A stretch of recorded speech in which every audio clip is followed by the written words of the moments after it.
Hi friends, ഞാൻ രജിത്ത്.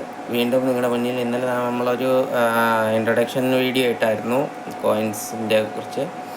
നമ്മുടെ YouTube ചാനലിൻ്റെ പേര് ആൻറ്റിക് ടോക്ക് എന്നാണ്. അപ്പം അതിനകത്ത് നമ്മൾ ഇന്നലെ ഞാൻ പറഞ്ഞായിരുന്നു നിങ്ങളോട് മിൻറ്റിനെ കുറിച്ച് നമുക്ക് സംസാരിക്കാമെന്ന്, കോയിൻസിൻ്റെ ഓരോ മിൻസിനെ കുറിച്ച് സംസാരിക്കാമെന്ന് ഞാൻ ഇന്നലെ നിങ്ങളോട് പറഞ്ഞായിരുന്നു. അപ്പോൾ ഇന്നത്തെ വീഡിയോയിൽ നമുക്ക് മിൻറ്റിനെ കുറിച്ച് സംസാരിക്കാം.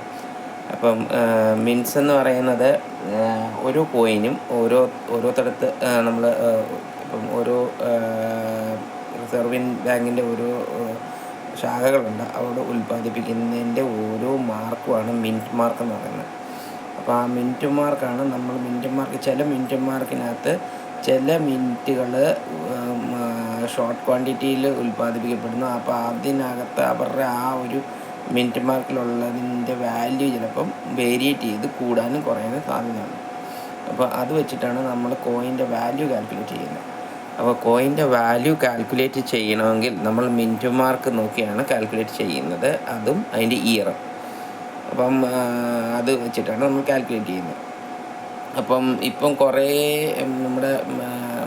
നമ്മുടെ കുറേ ഫ്രണ്ട്സ് കബളിക്കപ്പെടുന്നുണ്ട്. ഓരോരുത്തർ ഇത്ര രജിസ്ട്രേഷൻ ഫീസ് കൊടുത്തിട്ട് ഇത് ചെയ്യണം അത് ചെയ്യണം എന്നൊക്കെ പറഞ്ഞിട്ട് ആ രജിസ്ട്രേഷൻ ഫീസ് കൊണ്ട് അടച്ചിട്ട് പിന്നെ അതിൻ്റെ പൈസ കയ്യിൽ നിന്ന് ഒത്തിരിയും പൈസ നഷ്ടപ്പെട്ടു പോകുന്നവരുണ്ട്. അപ്പം എല്ലാവരും ശ്രദ്ധിക്കുക, ഒരു തരത്തിലും ഒരു രജിസ്ട്രേഷൻ ഫീസും ഒരു തരത്തിലെ ഒരു ചാർജ് കോയിൻ വിൽക്കാൻ വേണ്ടിയിട്ട് വേണ്ട, ഒരു തരത്തിലെ രജിസ്ട്രേഷനും വേണ്ട. അതാണ് മെയിനായിട്ടുള്ള ഒരു കാര്യം പറയാനുള്ളത്. അപ്പോൾ ആദ്യം അത് ഒരു ഫ്രോഡിലേക്ക് ചെന്ന് ചാടാൻ പാടില്ല. അതുകൊണ്ടാണ് ഞാനിത് പറഞ്ഞു തരുന്നത്. നമ്മൾ ഏറ്റവും നല്ലത് നമ്മൾ ഏതെങ്കിലും എക്സിബിഷനിൽ പോയി ഡയറക്റ്റ് അതിൻ്റെ വാല്യൂ അവരോട് ചോദിച്ച് അത് വിൽപ്പന ചെയ്യുന്നതായിരിക്കും ഏറ്റവും നല്ലത്. അതെല്ലാവരും ശ്രദ്ധിക്കണം. അപ്പോൾ കബളിക്കപ്പെടരുത്. ഓൺലൈനിൽ ഒത്തിരിയും പ്ലാറ്റ്ഫോംസ് വരുന്നുണ്ട്. ഇതുപോലൊക്കെ ഇത്ര രൂപ രജിസ്ട്രേഷൻ ഫീസ് അടച്ചിട്ട് ചെയ്യണമെന്നൊക്കെ പറഞ്ഞുകൊണ്ട് അത് ഇത്ര രൂപ കിട്ടുമെന്ന് പറഞ്ഞ് വലിയ എമൗണ്ടൊക്കെ പറഞ്ഞ് ചെയ്യുന്നുണ്ട്. അപ്പോൾ അത് കബളിക്കപ്പെടാതിരിക്കാൻ വേണ്ടിയിട്ടാണ് ഞാൻ ഈ ഒരു ഇൻഫർമേഷനുമായിട്ട് നിങ്ങളുടെ മുന്നിൽ വന്നിരിക്കുന്നത്. നമുക്ക് ആദ്യം മിൻറ്റ് മാർക്കിലേക്ക് കടക്കാം. നമുക്ക് മിൻറ്റ് മാർക്ക് എന്താണെന്ന് നമുക്ക് കണ്ടിട്ട് ഞാൻ എൻ്റെ കമ്പ്യൂട്ടർ സ്ക്രീനിലേക്ക് നിങ്ങളെ കൊണ്ടുപോകാം. അപ്പോൾ അവിടെ നമുക്ക് അറിയാൻ പറ്റും മിൻറ്റ് മാർക്സ് ഏതൊക്കെയാണോ ഉള്ളതെന്നുള്ളത്. നമുക്ക് മിൻറ്റ് മാർക്കിലേക്ക് കടക്കാം. മിൻറ്റ് മാർക്ക് എന്ന് പറയുന്നത് എൻ്റെ സ്ക്രീനിൽ കാണുന്നതാണ് മിൻറ്റ് മാർക്ക്. സ്ക്രീനിനകത്ത് നിങ്ങളെ ബ്ലാങ്കായിട്ട് കാണുന്നത് കൊൽക്കത്ത മിൻറ്റ് എന്ന് പറയും. അത് പറഞ്ഞാൽ കൽക്കട്ടയുടെ മിൻറ്റ് മാർക്കാണ് അതുള്ളത്. അത് കഴിഞ്ഞ് ഇപ്പോഴത്തെ ഡയമണ്ട് പോലെ കാണുന്നത് നമുക്ക് ബോംബെ മിൻറ്റ് മാർക്കാണത്.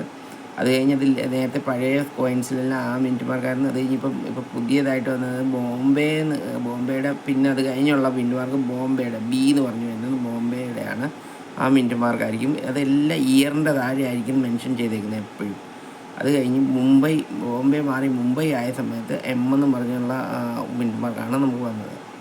മനസ്സിലായി? അതിനകത്ത് ഇതിനകത്ത് വേറെ യു എന്ന് പറഞ്ഞ് കാണുന്നത് അത് ബോംബെയുടെ UNC കോയിൻസിൻ്റെ മിൻറ്റ് മാർക്കാണ്. മനസ്സിലായി? അപ്പോൾ അത് കഴിഞ്ഞിട്ട് ബോംബെയുടെ മിൻറ്റ് മാർക്ക് വേറെയും ഇവിടെ 2 ഡയമണ്ടായിട്ട് വരുന്നുണ്ട് മിൻറ്റ് മാർക്ക്.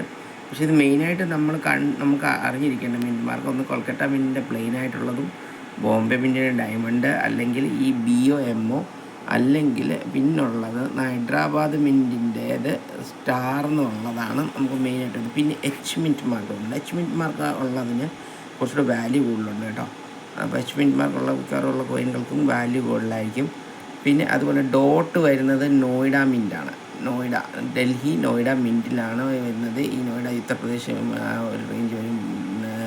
ഡൽഹി ഉത്തർപ്രദേശ് ബോർഡറിലുള്ളതാണ്. അതാണ് ഡോട്ട് വരുന്നത് നോയിഡ മിൻറ്റ്. ഇതാണ് മിൻറ്റുകൾ. അപ്പോൾ നിങ്ങളിത് അറിഞ്ഞിരിക്കേണ്ട കാര്യമാണ്. ഇത് മിൻറ്റ് മാർക്ക് ചെയ്തിരിക്കുന്നത് carried by coins mint mark ഇന്ത്യയുടെ ഈ മിൻറ്റ് മാർക്കാണ്. ഞാൻ ഇൻ്റർനാഷണൽ മിൻറ്റ് മാർക്സ് ഉണ്ട്, അത് ഞാൻ നിങ്ങൾക്ക് പറഞ്ഞു തരുന്നതായിരിക്കും. അടുത്ത വീഡിയോയിൽ ഞാൻ അതിനെക്കുറിച്ചും സംസാരിക്കാം. അപ്പോൾ ഇതാണ് നമ്മുടെ മിൻറ്റ് മാർക്ക്. അപ്പോൾ എല്ലാവരും ഇത് ഒന്ന് സേവ് ചെയ്ത് വെക്കുക. അല്ലെങ്കിൽ നമുക്ക് ഇതിൽ ചെന്ന് കഴിഞ്ഞാൽ നമുക്ക് ഗൂഗിളിൽ ചെന്ന് സെർച്ച് ചെയ്ത് മിൻറ്റ് മാർക്ക് സെർച്ച് ചെയ്താൽ നമുക്ക് അറിയാൻ പറ്റും. ഇത് വെച്ചിട്ടാണ് നമ്മൾ ഇയറും കാൽക്കുലേറ്റ് ചെയ്ത് വാല്യൂ കാൽക്കുലേറ്റ് ചെയ്യുന്നത്. ഒരു കോയിൻ്റെ വാല്യൂ നമ്മൾ കാൽക്കുലേറ്റ് ചെയ്യുന്നത്. അപ്പോൾ ഇത് എല്ലാ നമ്മുടെ കാണുന്ന ആൾക്കാർ, നമ്മുടെ ഫ്രണ്ട്സ് എല്ലാവരും ഇത് മാർക്ക് ചെയ്ത് വെക്കണം.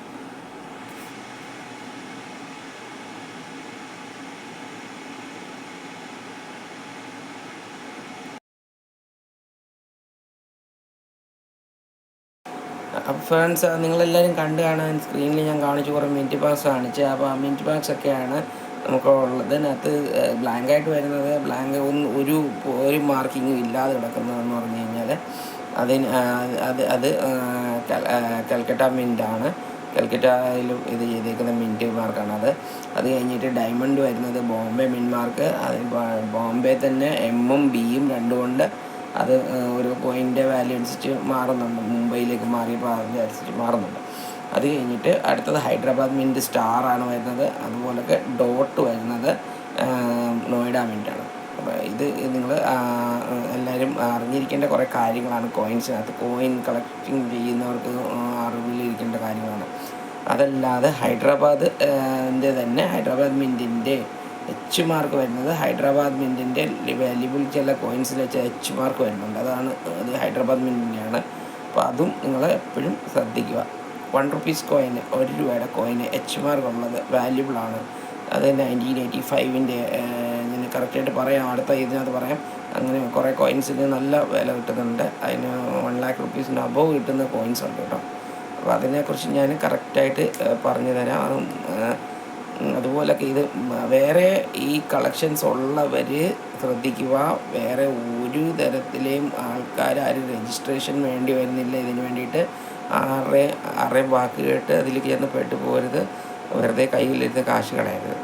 അപ്പം ചിലപ്പോൾ നമ്മൾ ഏതാ കോയിൻ അയച്ചു തന്നാൽ അവർ പറയും 1 കോടി രൂപയുണ്ട്, അല്ലെങ്കിൽ 50 ലക്ഷം രൂപയുണ്ട്, അല്ലെങ്കിൽ 5 ലക്ഷം രൂപയുണ്ടെന്ന് പറഞ്ഞാൽ അവർ നമ്മളോട് പറയും. അപ്പോൾ അത് കേൾക്കുമ്പോൾ തന്നെ നമുക്കൊരു തോന്നും, 5 ലക്ഷം രൂപ ഉണ്ടല്ലോ, അതിന് കൊടുത്തേക്ക് 750 രൂപ പോയാലെന്തോ, അല്ലെങ്കിൽ 5000 രൂപ പോയാലെന്തോന്ന് വെച്ചിട്ട് നമ്മൾ അവർക്ക് പൈസ കൊടുക്കും. ലാസ്റ്റ് നമ്മുടെ പൈസയും പോകും, ലാസ്റ്റ് നമുക്ക് കിട്ടുമോ അതുമില്ല.